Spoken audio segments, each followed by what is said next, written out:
Исәнмесез? Сез Ринат Харис иҗатын яхшы беләсезме? Әйдәгез тикшереп карыйк. Беренче сорау. Ринат Харис кайчан туган? 1, 2, 3. Дөрес җавап икенче.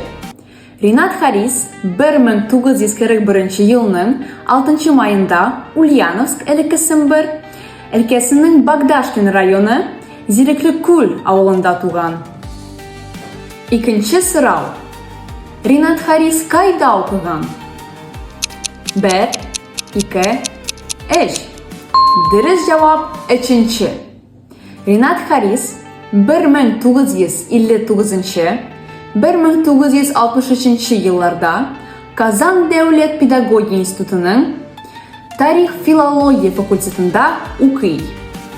Өченче сорау. Ринат Харис ничәнче елда әдәбият мәйданына килгән? 1, 2, 3. Дөрес җавап өченче. Ринат Харис әдәбият мәйданына 60-нчы елларда килгән. Дүртенче сорау. Шагыйрьнең исеме ничәнче елларда матбугатта күренә башлый? 1, 2, 3. Дөрес җавап өченче.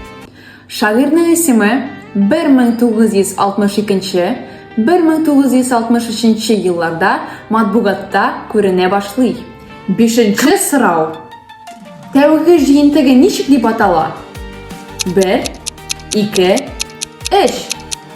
Дөрес җавап икенче. Тәүге җыентыгы җир һәм кеше дип атала. Алтынчы сорау. Ринат Харис кайсы әсәре өчен Россия премиясына лаек була? 1, 2, 3. Дөрес җавап икенче. Йосиф кыйссасы. Җиденче сорау. Ринат Харисның балалар өчен язылган нинди җыентыклары бар? 1, 2, 3. Дөрес җавап өченче. Матур өй, әбәк, лап-лап. Әгәр дә сез барлык сорауларга да дөрес җавап биргәнсез икән, Ринат Харис иҗатын яхшы беләсез. Уңышлар сезгә!